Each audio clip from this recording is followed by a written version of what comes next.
मेरा नाम खुशी है। मैं बहुत खुश थी। मेरा पति मेरे लिए सोने की चूड़ियां लेकर आया था।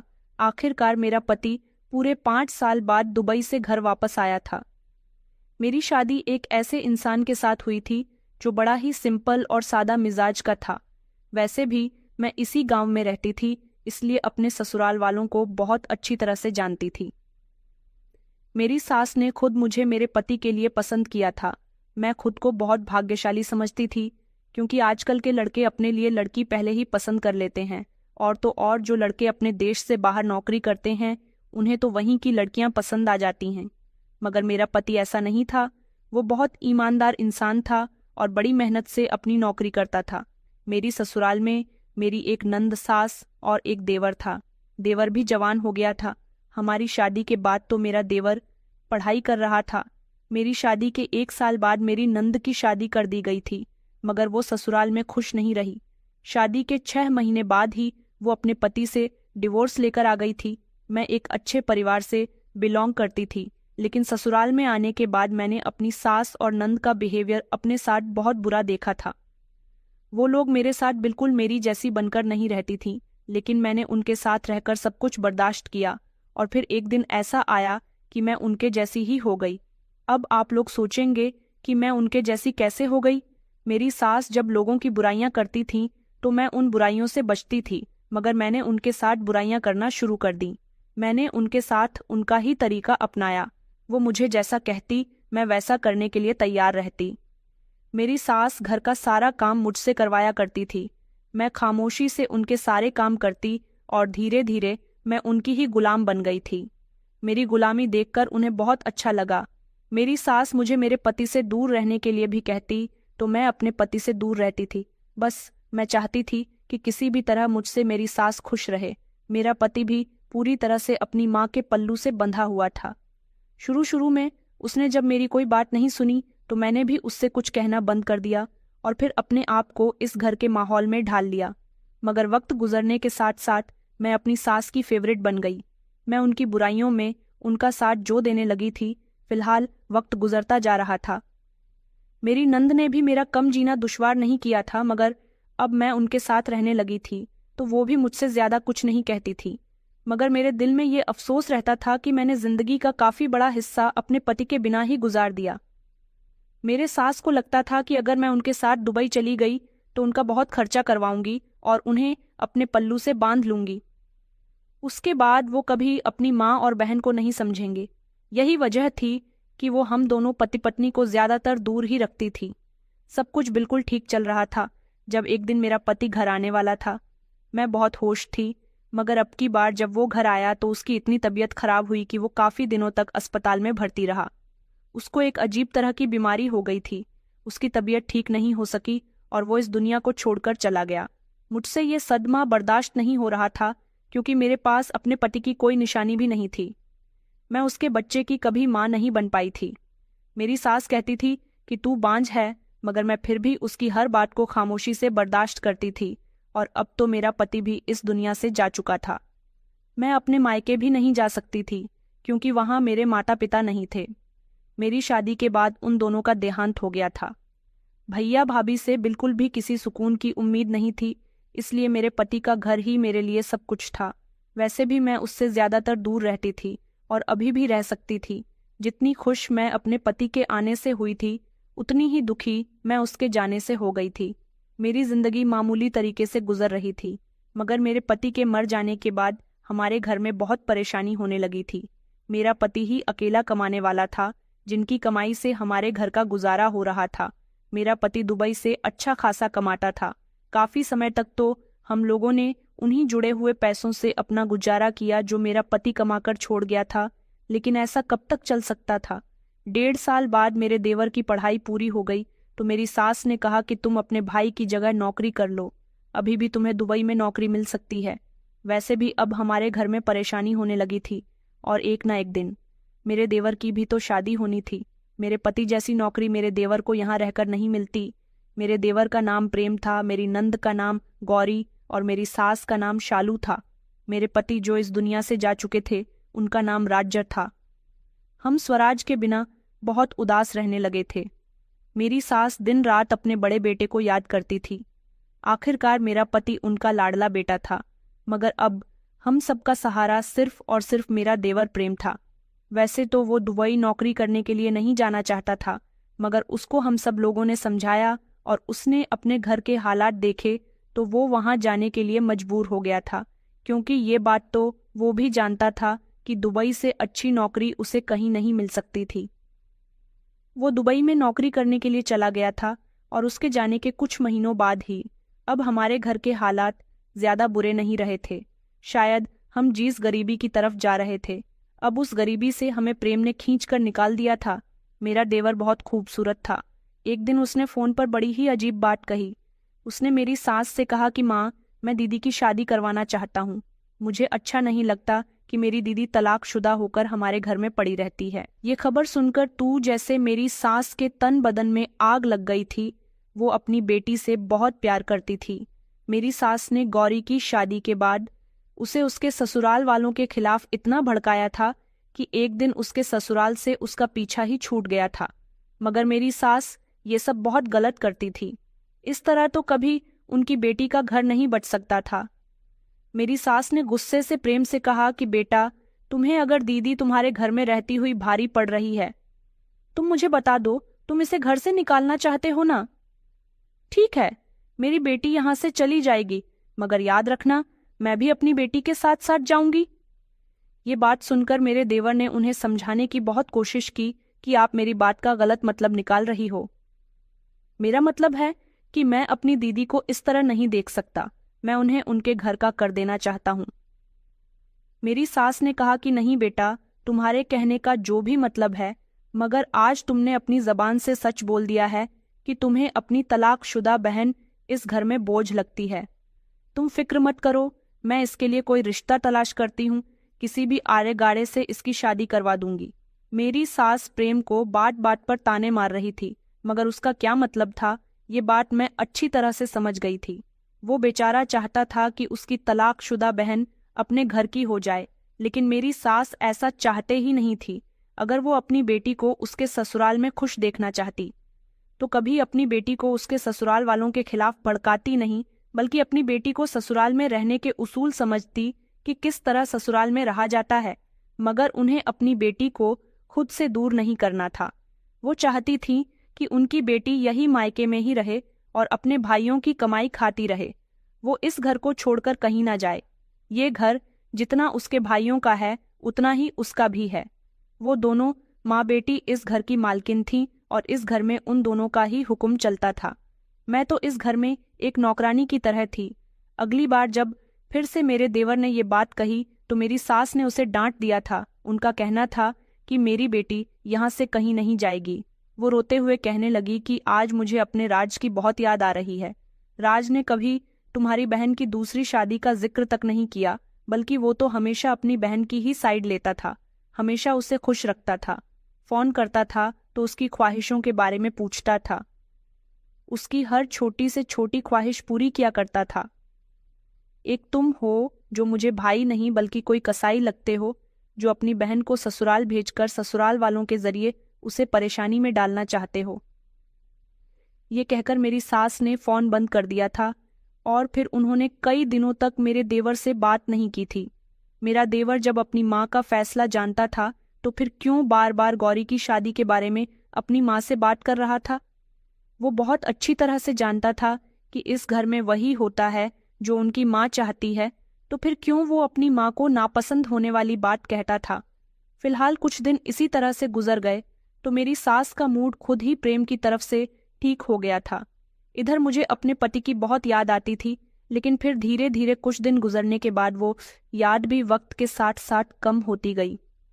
अब मेरे देवर ने गौरी की शादी का जिक्र भी अपनी माँ से करना छोड़ दिया था।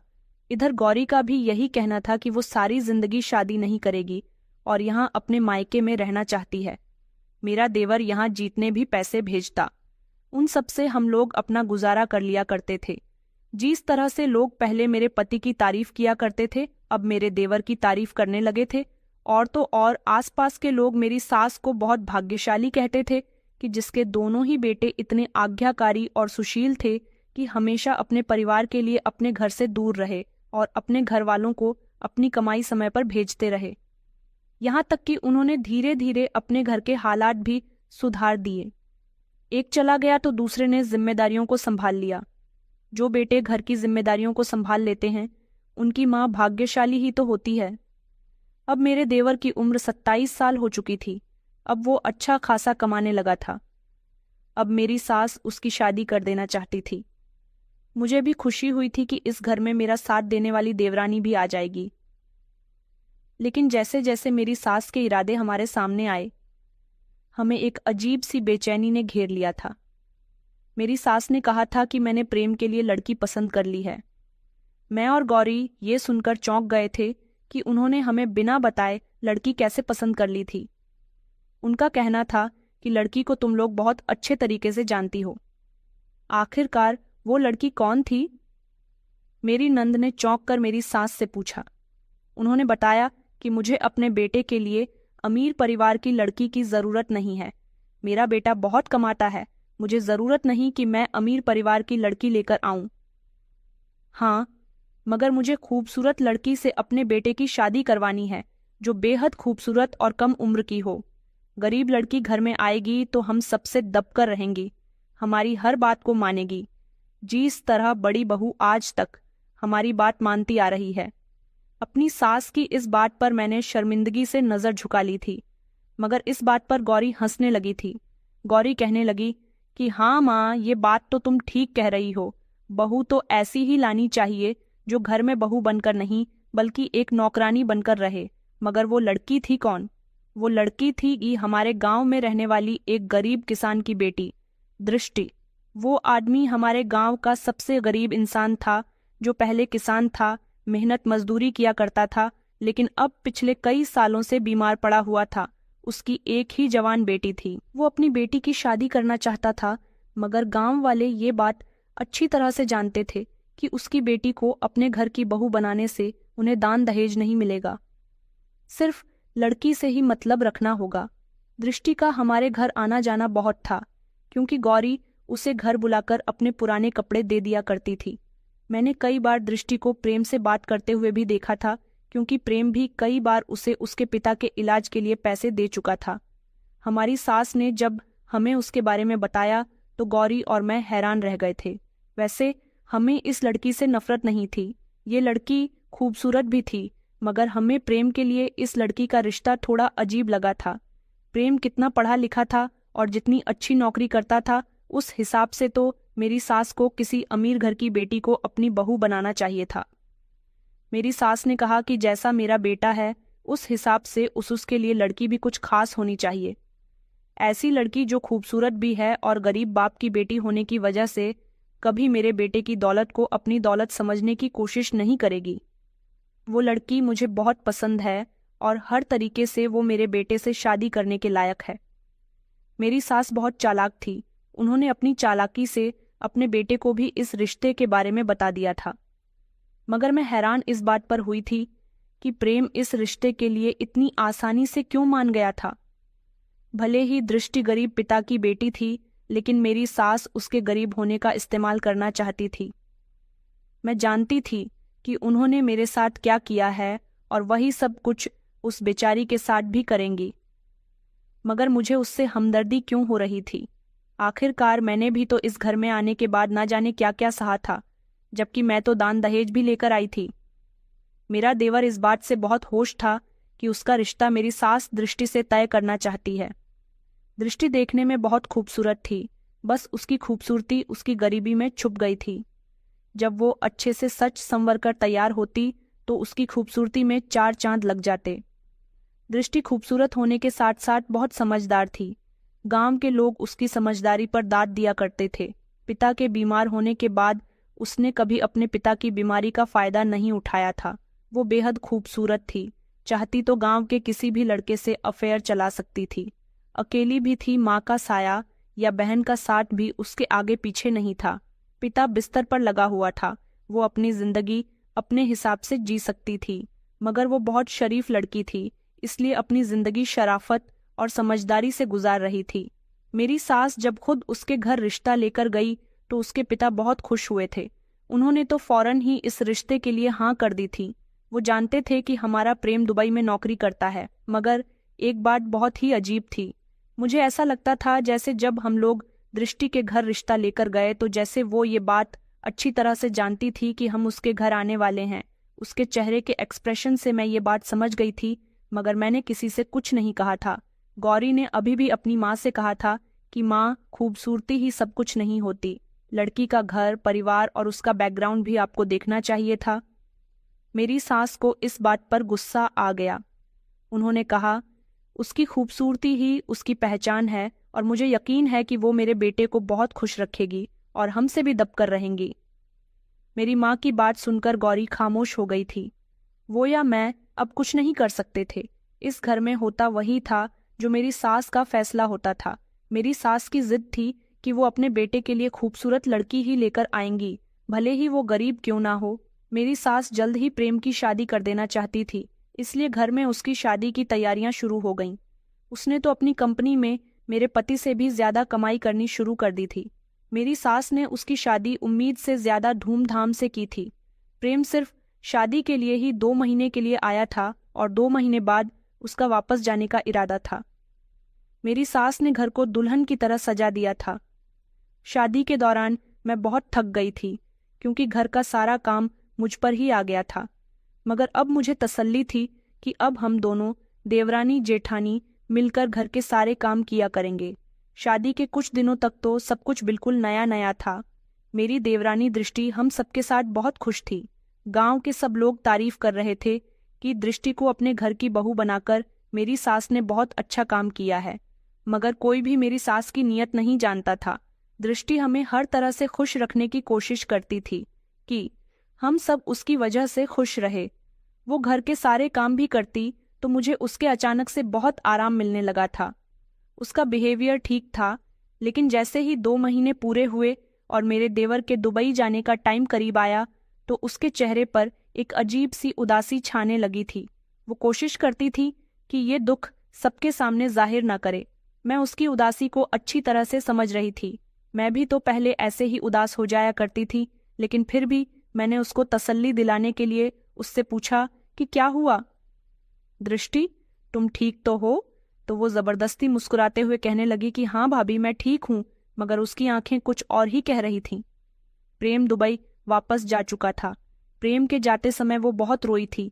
मेरे देवर के जाने के बाद घर के हालात धीरे धीरे बदलने लगे। पहले तो सब कुछ नॉर्मल चलता रहा, लेकिन फिर घर में अजीब तरह की परेशानियां आने लगीं। दृष्टि शुरू शुरू में तो खामोश रहती थी और किसी बात पर ऐतराज भी नहीं करती थी। अभी कुछ ही दिन गुजरे थे कि दृष्टि के पिता की भी मौत हो गई। वो वैसे भी लंबे समय से बीमार चल रहे थे। अब उनकी मौत हो जाने से उनकी बीमारी और उनको एक तरह से मुक्ति मिल गई थी। दृष्टि अपने पिता की मौत पर बहुत रोई थी। उसे मैंने बड़ी मुश्किल से संभालना था। मैं उसकी तकलीफ को अच्छी तरह से समझ सकती थी, क्योंकि मेरे भी तो इस दुनिया में माता पिता नहीं थे और मैं भी अपने ससुराल में रह रही थी। मेरी सास का मुंह पर बहुत उपकार था कि वो मुझे अपने घर में अपने बेटे के चले जाने के बाद भी रखे हुए थी, वरना बहुत सी सासें ऐसी भी होती हैं जो अपने बेटों के मर जाने के बाद बहुओं को घर से निकाल देती हैं। अपने पिता का अंतिम संस्कार करने के बाद दृष्टि घर वापस आ गई थी। कुछ दिन और इसी तरह से गुजर गए थे, लेकिन अब शायद वो अपने दिल की बात अपने तरीके से जाहिर करने लगी थी। मुझे तो अपनी ससुराल में गौरी और मांझी से दबकर रहना पड़ता था, मगर शायद दृष्टि ऐसी नहीं थी। वो किसी से दबने वालों में से नहीं थी। मेरी सास अब उसके बारे में कहने लगी थी, देखो, दृष्टि को इसके तौर तरीका कुछ अजीब लगने लगे हैं। ये लड़ाई उसी समय बढ़ गई जब शाम को प्रेम का फोन आता और माँ जी उसे दृष्टि की शिकायतें लगाती। मेरी सास कहती कि तुम्हारी पत्नी तो बड़ी ही अजीब अजीब हरकतें करती है, सुबह देर से उठती है, अपने पिता को याद करके हमेशा रोती रहती है। अब भला कब तक वो अपने पिता की मौत का शोक मनाएगी? उस पर प्रेम दृष्टि से पूछता कि आखिर तुम्हें क्या परेशानी है? फिर दृष्टि भी अपनी सफाइयां पेश करती। दृष्टि का कहना होता कि मांझी ने तुम्हें हर बात बढ़ा चढ़ाकर बताई है, मैंने ऐसा कुछ नहीं किया, ना ही मैंने उनसे कुछ कहा है। उसके बाद दोबारा मेरा देवर अपनी माँ को फोन करता और कहता कि माँ, आपको ऐसा नहीं करना चाहिए। इस तरह हर रोज घर में अदालत लगती थी। यह हर रोज का रूटीन बन गया था। मेरी सास को दृष्टि की हर बात में कोई न कोई कमी नजर आती थी। हालांकि वो पहले मेरे साथ भी ऐसा ही करती थी, मगर दृष्टि मेरी सास को उनकी बात का बड़ा करारा जवाब देती थी, जबकि मैंने हमेशा खामोश रहकर ही अपनी बेहतरी समझी थी। यही वजह थी कि मेरी सास कभी मेरे पति से मेरी कोई शिकायत नहीं लगाती थी, और अब उनसे दृष्टि की ये हरकतें बर्दाश्त नहीं होती तो वो फौरन ही प्रेम से उसकी शिकायत कर देती थी। मेरी देवरानी का अपने पति के साथ जो दूर का रिश्ता सिर्फ फोन तक ही टिका हुआ था, मुझे भी देखकर अजीब सा लगता था कि जो मेरे साथ हुआ वही सब कुछ अब मेरी देवरानी के साथ भी हो रहा है। उधर गौरी, जो शुरू से ही दृष्टि से जलन रखती थी, इस मामले में मेरी सास का साथ देने लगी। वो मेरी सास को और ज्यादा दृष्टि के खिलाफ भड़काती रहती थी। हर बात पर कहती कि माँ, आप बिल्कुल ठीक कह रही हो, ये लड़की हमारे घर के तौर तरीके नहीं समझी, गरीब बाप की बेटी है तो हमेशा गरीब ही रहेंगी। इस तरह उन दोनों ने दृष्टि के खिलाफ एक जाल बुन लिया था, लेकिन दृष्टि अपने आप में मजबूत थी। वो अकेली होने के बावजूद हम सब पर भारी पड़ती थी। मैं भी दृष्टि को ज्यादा मुंह नहीं लगाती थी। मैं तो सिर्फ अपने काम से काम ही रखती थी। मुझे कभी अगर उससे हमदर्दी हो भी जाती तो मैं उसके सामने ये चीज जाहिर नहीं करती थी, सिर्फ अपने मन में उसकी हमदर्दी रखती थी। उसकी एक बड़ी वजह ये थी कि वो हमेशा अपने हक के लिए खड़ी होती थी, और मुझे इस बात से जलन होने लगी थी कि कभी मैंने तो अपने हक के लिए आवाज नहीं उठाई, तो फिर वो कैसे उठा सकती है। लेकिन उसकी बात बिल्कुल ठीक होती थी। वो मेरी सास के इल्जामों का जवाब देने में झिझक महसूस नहीं करती थी, लेकिन मैं ये बात एक्सेप्ट नहीं कर पाती थी कि वो सच में ठीक कर रही है। न जाने मुझे भी उससे किस बात की जलन होने लगी थी। हमेशा ऐसा ही महसूस होता था कि वो हर मामले में बहुत समझदारी और अक्लमंदी से काम लेती है, लेकिन मेरी सास के गुस्से के आगे किसी की नहीं चलती थी। दिन दृष्टि ने माँ जी से कहा कि माँ जी, मैं प्रेम के साथ बहुत खुश हूँ, लेकिन आपके बिहेवियर की वजह से मुझे यहाँ रहना मुश्किल पड़ रहा है। अगर मैं कुछ गलती करती हूँ तो मुझे खामोशी से बता दिया करो, डिंडोरा पीटने की क्या ज़रूरत है। आप मेरी शिकायतें मेरे पति से लगाती हो, मुझे ये सब अच्छा नहीं लगता। आप तो मुझे बहुत अच्छी तरह से जानती हो, तो फिर आप मुझे यहाँ लाने के बाद इस तरह रोज रोज जलील क्यों कर रही हो। उसकी बात सुनकर मेरी सास को बहुत गुस्सा आया। वो कहने लगी कि अब तुम मुझे बताएंगे कि मुझे क्या करना है और क्या नहीं। बेखुशी को, ये तेरी जेठानी है, ये भी इस घर में रही है, इसको तो यहाँ रहते हुए कभी कोई परेशानी नहीं हुई। अपनी सास की इस बात पर मैंने उन्हें चौंक कर देखा। तभी दृष्टि ने कहा, हाँ, मगर मैं भाभी जैसी नहीं हूँ। भाभी तो खामोशी से यहाँ पर सब कुछ बर्दाश्त करके रह रही है, मगर मुझसे ये सब बर्दाश्त नहीं होता। मेरी सास ने कहा कि ये हमारा घर है और जिसे इस घर में रहना है वो हमारे उसूलों के मुताबिक रहेगा, और जो मेरे उसूलों पर नहीं चल सकता वो इस घर को छोड़कर बड़ी आसानी से जा सकता है। मेरी सास ने ये बात जोर से कही थी ताकि मुझे भी आवाज आ जाए, और मेरी देवरानी को भी। उस दिन से घर का माहौल और ज्यादा बिगड़ता चला गया, क्योंकि मेरी नंद भी मेरी सास के बहुत कान भरती थी और दृष्टि को किसी न किसी इल्जाम का निशाना बनाया जाता। दृष्टि की कोशिश होती कि वो मामले को सुलझाए, लेकिन वो जितना बात को खत्म करने की कोशिश करती उतनी ही बात बिगड़ जाती थी। मेरा इस घर में मेरे पति के मरने के बाद कोई मुकाम नहीं रहा था, इसलिए अब मेरी वैल्यू और ज्यादा यहाँ पर कम हो गई थी। यही वजह थी कि मैं इस घर के किसी मामले में नहीं बोल सकती थी, लेकिन मैं ये सब कुछ देख रही थी। मेरी देवरानी की कोशिशों, मेरी सास की शिकायतें और मेरी नंद की चालाकियां सब मेरी नज़रों से छुपी हुई नहीं थीं। मुझे ये समझने में देर नहीं लगी कि ये सब किसी बड़े तूफान की तैयारी कर रहा था और एक दूसरे के खिलाफ शिकायतों का बाजार गर्म था। मुझे लगता था कि दृष्टि भी मेरी तरह दबकर इस घर में जिंदगी गुजार देगी, मगर ऐसा नहीं हुआ था। दृष्टि हक पर थी, मगर वो ये जंग जीतने के लिए अकेली थी। उसका पति जो दुबई में था रोज नई नई बातों का शिकार बनता, लेकिन वो इन सब का हल निकालने में बेबस था।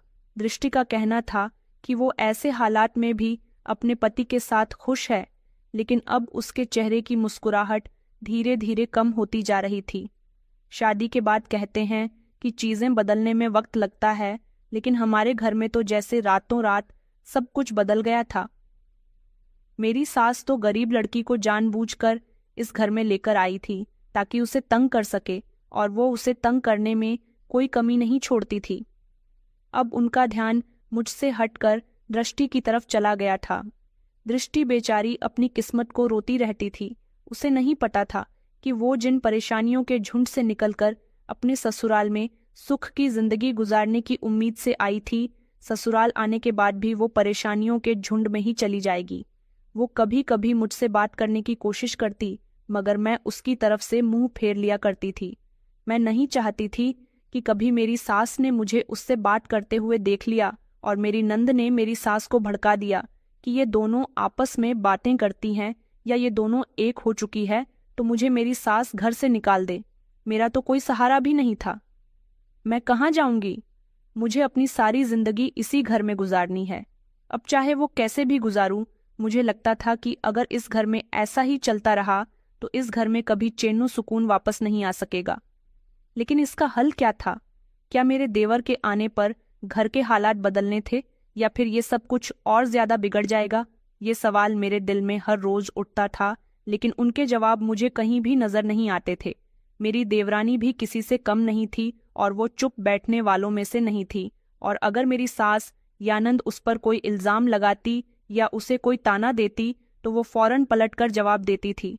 उसके शब्द हमेशा सीधे और ठोस होते थे। वो बात को घुमा फिराकर कहने के बजाय साफ साफ बात कहती थी। शुरू में तो मुझे ऐसा लगता था कि वो ऐसा सिर्फ टाइम पास करने के लिए कर रही है, लेकिन ये वक्त के साथ पता चला कि उसकी आदत है सीधी सीधी बात कहने की, ये सुनने वाला कोई भी हो। एक दिन जब प्रेम का फोन आया तो बहुत ही सीरियस लग रहा था। वो अपनी माँ से कहने लगा कि मैं अगले महीने वापस आ रहा हूँ और इस बार दृष्टि को अपने साथ लेकर जाऊंगा। ये सुनकर तो मेरी सास के होश उड़ गए। उनके चेहरे पर अजीब सी परेशानी छा गई, ऐसे जैसे वो कोई बड़ी जंग हार गई हो। उन्होंने गुस्से से कहा, तुम क्या कह रहे हो? तुम अपनी पत्नी को यहीं रहने दो। अगर उसे वहां लेकर गए तो खर्च डबल हो जाएंगे। आज तक कभी तुम्हारी भाभी भी तुम्हारे भैया के साथ नहीं गई, तो फिर दृष्टि कैसे तुम्हारे साथ जा सकती है? वहां जाने के बाद उसके सारे खर्चे और उसकी जरूरतें तुम्हें देखनी होंगी। यहाँ रहकर हम उसकी देखभाल कर रहे हैं ना, और जब पत्नी का ही ख्याल रखोगे तो फिर हमारे लिए क्या भेजोगे? उसके जाने के बाद तुम हमें भूल जाओगे। प्रेम कुछ देर तक तो खामोश रहा। शायद वो ज्यादा बहस नहीं करना चाहता था। फिर कहने लगा कि आप फिक्र मत करो, मैं सब देख लूंगा और मैं भैया की तरह नहीं हूं जो शादी करने के बाद अपनी पत्नी को वहीं रहने दूं। आपके कहने पर मैं यह नौकरी करने के लिए तैयार हुआ था, मगर अब अपनी पत्नी से दूर नहीं रह सकता। प्रेम की इस बात ने मेरी सास के दिल में एक नया खतरा पैदा कर दिया था। ये दोनों माँ बेटी आपस में बातें करती रहती थीं।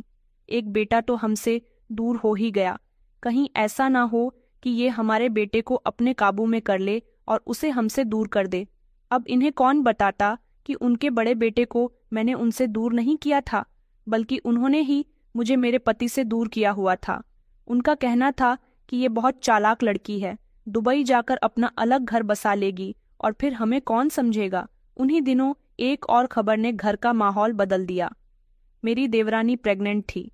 अब तो मेरे देवर ने साफ साफ कह दिया था कि वो अपने बच्चे की डिलीवरी के बाद माँ और बेटा दोनों को अपने साथ दुबई ले जाएगा। ये बात मेरी सास के लिए नई मुसीबत से कम नहीं थी।